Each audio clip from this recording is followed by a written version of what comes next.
Assalamualaikum class. Today we have to start our short questions of first chapter measurements. तो देखिए class हमारे पास first short question है name several repetitive phenomena occurring nature which could serve as reasonable time standard कि हमारे पास nature में ऐसे कौन से रेपिटेटिव फिनोमिना हैं जिनको हम टाइम स्टैंडर्ड के तौर पर यूज़ कर सकते हैं। तो देखिए क्लास फर्स्ट क्वेश्चन का आंसर हमारे पास क्या है, rotation of earth around the sun कि क्या है हमारी जो ज़मीन है सूरज के गिर्द घूम रही है वो क्या लेती है, स्टैंडर्ड टाइम लेती है।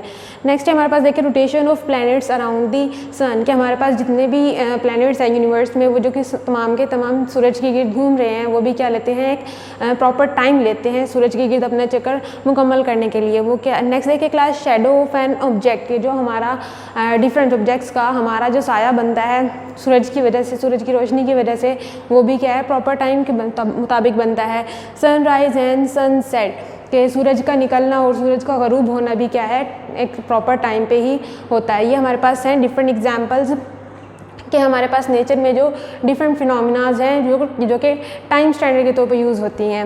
नेक्स्ट क्वेश्चन देखिए क्लास हमारे पास सेकंड क्वेश्चन है give the drawbacks to use the time period of a pendulum as time standard कि अगर हम अपने सिंपल पेंडुलम के टाइम को as a time standard use करने के लिए यूज़ कर सकते हैं तो वहाँ पर कौन कौन से ड्रॉबैक्स आ सकते हैं। तो देखिए क्लास हमें पता है सिंपल पेंडुलम के टाइम पीरियड का रिलेशन T = 2π√L/G। अब देखिए class drawbacks to use the time period of pendulum as time standard के अगर हम जो हमारा पेंडुलम है उसके टाइम को एज अ टाइम स्टैंडर्ड के तौर पर ले तो वहाँ पर कौन से ड्रॉबैक्स हो सकते हैं। फर्स्ट देखिए value of G change place to place कि जो हमारी ग्रेविटेशनल एक्सेलरेशन की वैल्यू है वो क्या है प्लेस टू प्लेस क्या होती है, चेंज होती है, जिसकी वजह से जो हमारी टाइम की वैल्यू है टाइम पीरियड की वो भी क्या होती है, चेंज होती है।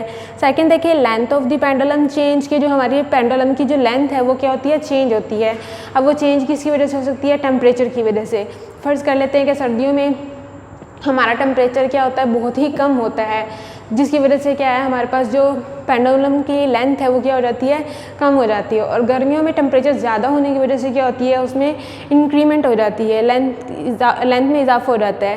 थर्ड देखिए एयर रेजिस्टेंस इफेक्ट कि जो टाइम पीरियड है पेंडुलम का उसमें एयर की वजह से, एयर रेजिस्टेंस की वजह से क्या होता है पेंडुलम का टाइम पीरियड क्या हो जाता है, चेंज हो जाता है। इसकी वजह से हम कह सकते हैं हमारा जो पेंडुलम का टाइम पीरियड है उसको हम स्टैंडर्ड टाइम पीरियड के तौर पर इस्तेमाल नहीं कर सकते।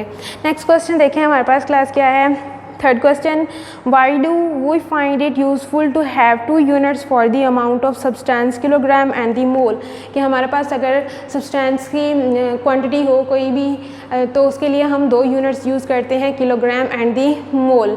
अब किलोग्राम कहाँ पे यूज़ करते हैं और मोल कहाँ पे यूज़ करते हैं, देखिए क्लास आंसर में किलोग्राम। अब क्लास जो हमारा किलोग्राम यूनिट है वो क्या होता है, मैक्रो लेवल पे यूज़ होता है और किसी भी सब्सटेंस की क्वांटिटी को मेजर करने के लिए हम क्या यूज़ करते हैं, किलोग्राम यूनिट यूज़ करते हैं। फॉर एग्जांपल हमारे पास किसी भी सब्सटेंस का क्या है, हमारे पास 1 kg है। अब 1 kg of different substance contain different number of particles. अब वो जो सब्सटेंस का 1 kg है उसमें क्या है हमारे पास डिफरेंट नंबर ऑफ पार्टिकल हैं उस सब्सटेंस के। नेक्स्ट देखिए हमारे पास जो क्लास मोल है वो क्या है, माइक्रो लेवल पे यूज़ होता है और जिस मोल जो है हमारा नंबर ऑफ पार्टिकल्स को डिनोट करने के लिए क्या करते हैं, मोल यूज़ करते हैं। फॉर एग्जांपल हमारे पास क्या है किसी भी सब्सटेंस का 1 मोल है तो क्या होगा 1 mole of the different substance contain same number of particle कि हमारे पास क्या है अगर डिफरेंट नंबर ऑफ सब्सटेंस का 1 मोल है तो क्या होगा उसमें सेम नंबर ऑफ पार्टिकल्स वो कितने होंगे, एवोगैड्रो नंबर के इक्वल होंगे। नेक्स्ट क्वेश्चन देखिए हमारे पास क्लास क्या है, 3 students measured the length of needle with a scale on which minimum division are 1 millimeter and recorded as। अब देखिए क्लास क्या है, स्टूडेंट नीडल की लेंथ को मेजर करता है एक स्केल के ज़रिए जिसका लीस्ट काउंट कितना है, 1 मिलीमीटर है। अब वो 1 मिलीमीटर उसका लीस्ट काउंट है, अब वो उसकी 3 मेजरमेंट्स करता है। फर्स्ट है हमारे पास 0.2145, सेकेंड है 0.21, 0.214 which record is correct and why. अब वो पूछ रहे हैं कि इन तीनों में से कौन सा रिकॉर्ड करेक्ट है और क्यों है। तो देखिए क्लास इसका आंसर है करेक्ट रिकॉर्ड इज़ 0.214। अब देखिए क्लास हमारे पास तीनों में से जस्ट एक करेक्ट आंसर है। क्यों? रीज़न देखिए क्लास, लीस्ट काउंट 1 मिलीमीटर और 0.001 मिलीमीटर। तो देखिए क्लास, जो हम स्केल यूज़ कर रहे हैं नीडल की लेंथ को मापने के लिए, उसका जो लीस्ट काउंट है कितने हैं? 1 मिलीमीटर, जिसे हम कह सकते हैं 0.001 मीटर। तो देखिए क्लास, जो हमारी रीडिंग है उनमें क्या है? 1 2 3 मीन टू से 3 डेसिमल नंबर्स हैं। तो देखिए क्लास, अगर हम अपना लीस्ट काउंट देखें तो उसमें भी क्या है? 3 डेसिमल्स हैं, 1 2 एंड 3।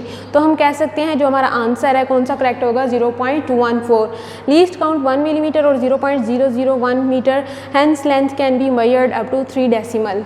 के हमारा जो लीस्ट काउंट होगा उसके मुताबिक हम क्या करेंगे? अपना रिकॉर्ड लेंगे।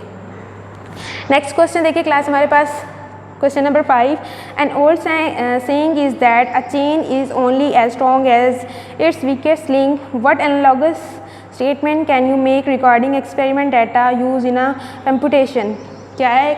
हमारे पास ओल्ड मैन है, उसने कहा कि अगर हमारे पास कोई भी जंजीर है बहुत मजबूत है, लेकिन अगर उसका एक भी पीस या एक भी कड़ी क्या है? कमज़ोर है, तो वो हमारे पास जो पूरी जंजीर होगी क्या होगी? कमज़ोर होगी। अब इसके मुताबिक हमने फिज़िक्स में कोई ऐसी स्टेटमेंट बतानी है जो इससे रिजेंबल करती हो। तो देखिए हमारे पास इसका आंसर क्या है?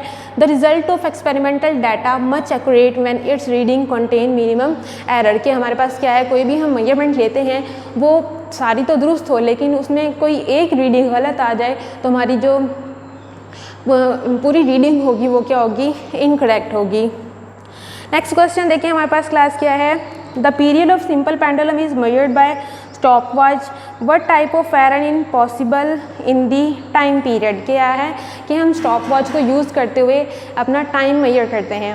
अब वो टाइम गलत आ जाता है, वहाँ पर कितनी किस्म की एरर्स हो सकती हैं? हमें पता है कि एरर्स 2 टाइप्स की हैं, systematic error and random error. Systematic error हमें पता है कि फॉल्टी ऑपरेटर्स की वजह से होती है, कि सिस्टम में कोई ख़राबी है।